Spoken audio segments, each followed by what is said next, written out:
First of all, I'd like to take a few minutes to just talk about tax increment financing. I understand that there's several members on the council that are new to their posts, and this might give you a little bit of background about what TIF is and kind of a lead into why we're even having this discussion on the amendments and sharing. So the first document I'll walk through is the one that's just the tax increment financing basics.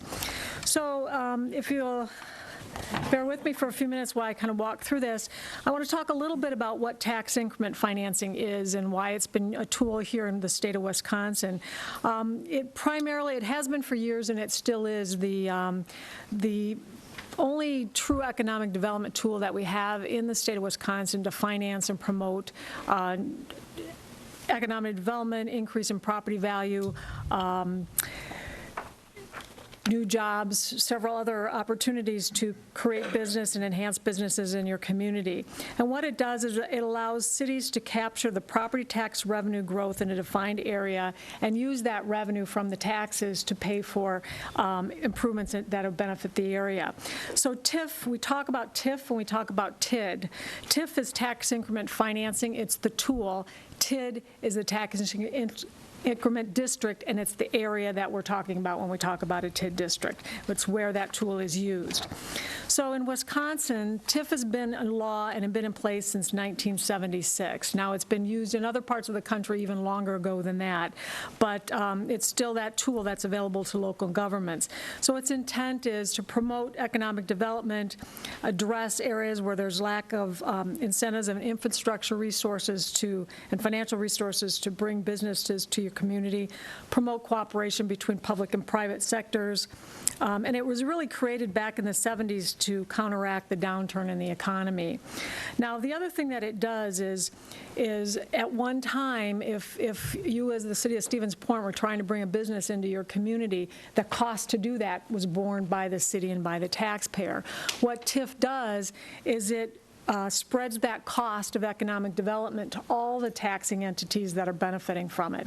So we'll talk about where the dollars come from, but it brings the power of the taxes from the school district, the technical college, and the county. So they're actually sharing in the cost of encouraged development by participating in a tax increment district. And I'll illustrate for you how those dollars are coming together.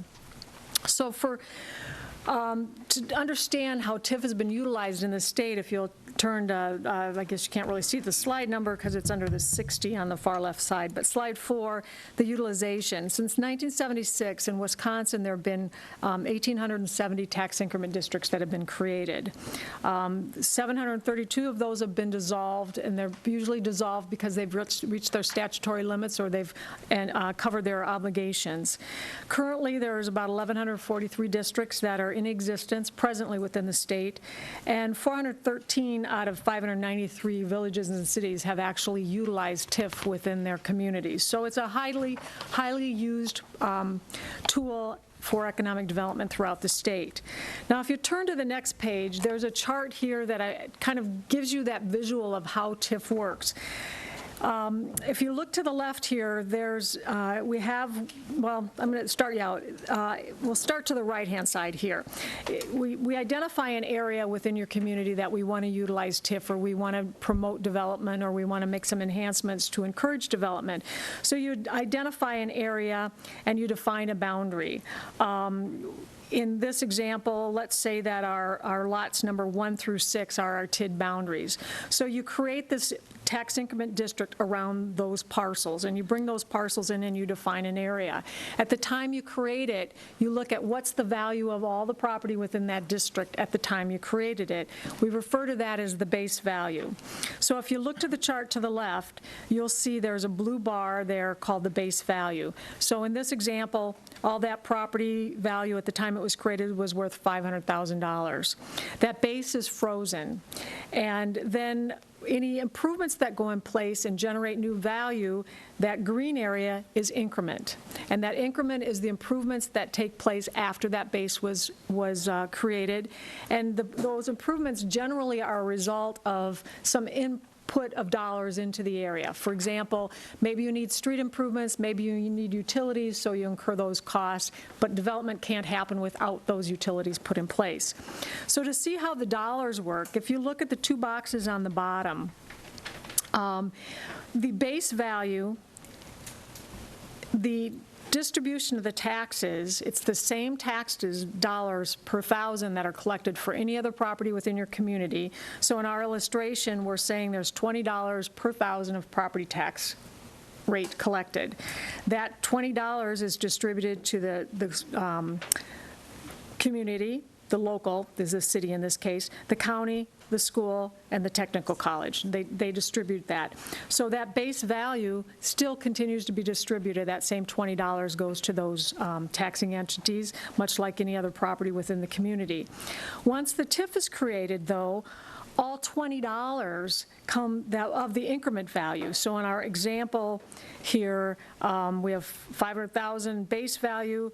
In the fourth year of the district, we have $2.5 million. The taxes collected on that additional $2 million of increment, that $20 comes back to the city to help pay for those costs, to defray the cost of putting in the infrastructure or the improvements to make it happen. So you've got this power of not just, in our example, the city's tax rate is $6.50, but you've got the power of all $20 of tax collection on that improvement. So that's why it's such a powerful economic development tool. And we'll talk about utilizing that tool to support your districts that you have here that we're looking at sharing revenues with. So once a district has been created, you can amend a district, and you can amend it if you're changing the boundaries of the district. You can amend it just if you're changing the project cost without changing the boundaries, just changing the cost. You can amend it for the purposes of allocating revenue or sharing revenue, and that's primarily what the discussion we're going to have this evening is, the discussion of sharing.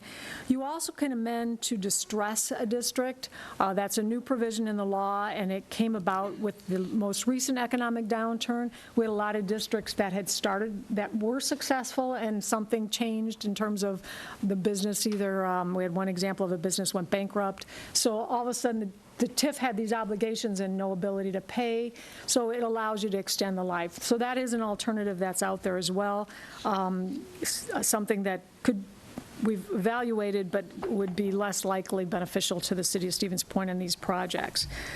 Now, the next, that last point, that's all you can do is extend the life of the TIF? On a distressed district, what it would do is it extends the life. Okay. And it does create a lot of other restrictions. You kind of you tie your hands on doing anything else. It just allows you to extend the life of the district. We did look at this for this We one. did look. There's provisions in the law that say when you can distress a district, and it says if you've amended it within a certain time period, it wouldn't allow it. And we did a territory amendment in this district in TID 6 a few years ago, and it kind of threw us out of that potential to do that.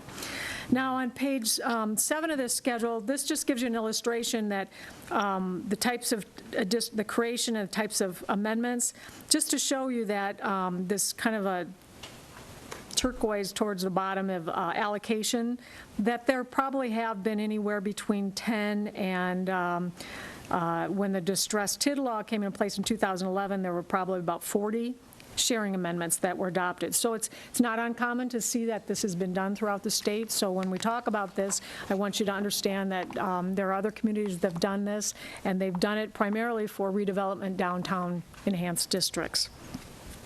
The next schedule, just some general background. Districts can remain open for a maximum statutory life, and that changes based on the type of district. It's generally on a district created today would be 20 years or 27 years, depending on the type of district. They can close once all the obligations are paid off, or a city can adopt a resolution and close a district at any time if they so choose. We don't see that happen very often, and there's a reason for that, because if there's obligations, you inherit those. But I just want you to understand that we'll be talking about closures on district, and those are kind of the reasons of when they would close. Now, when a district does close and you have any funds left over, you don't get to keep them. You have to redistribute them back to the overlapping taxing districts if that value is positive.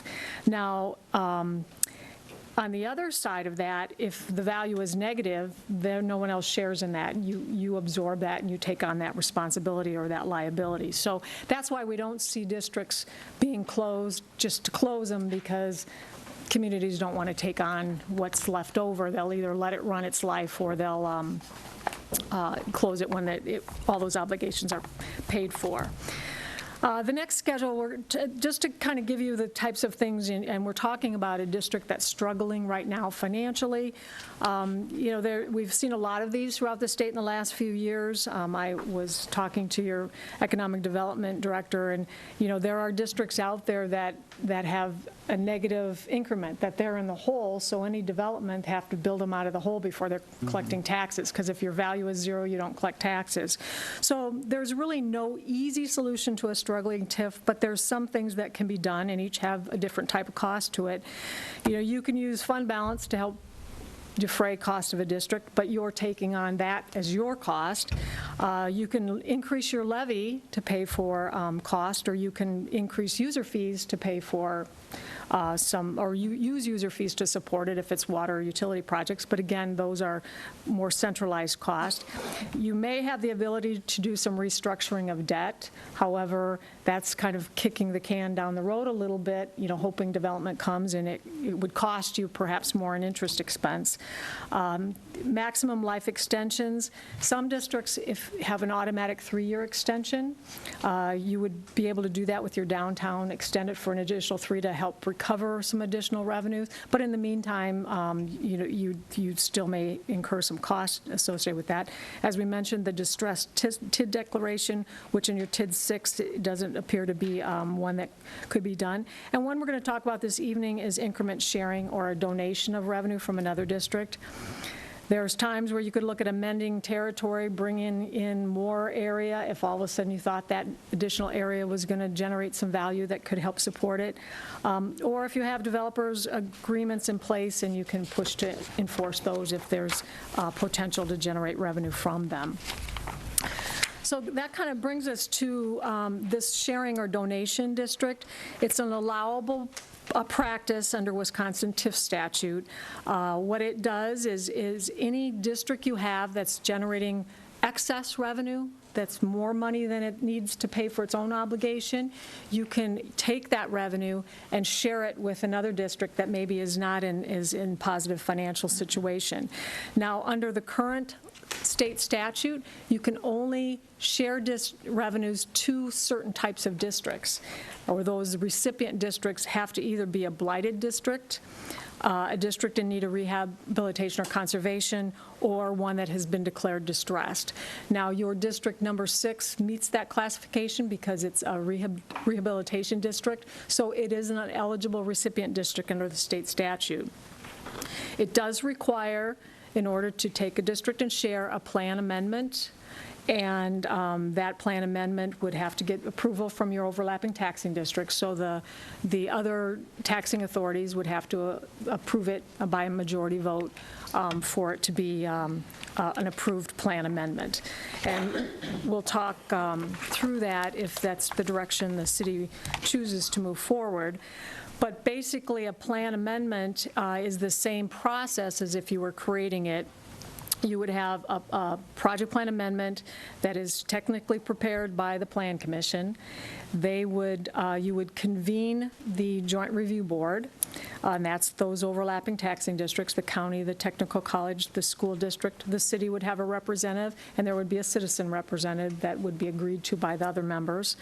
Then the Plan Commission would hold a public hearing, so the public had opportunity to present their thoughts on the issue. If the Plan Commission, after a hearing, it would consider a resolution, and if they approve that resolution, then it would move on to the City Council. The City Council would take up a resolution approving, allowing of the sharing, and then it would go back to the overlapping taxing district for their final vote. And of course, any time you do this, it goes on to the State Department of Revenue, and they ultimately approve it too, but that's usually just an administrative formality.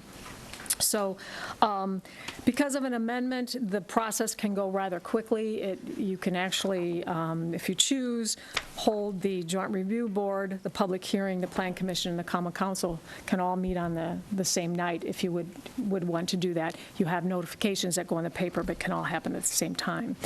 So that's a little bit about TIF and the process of sharing.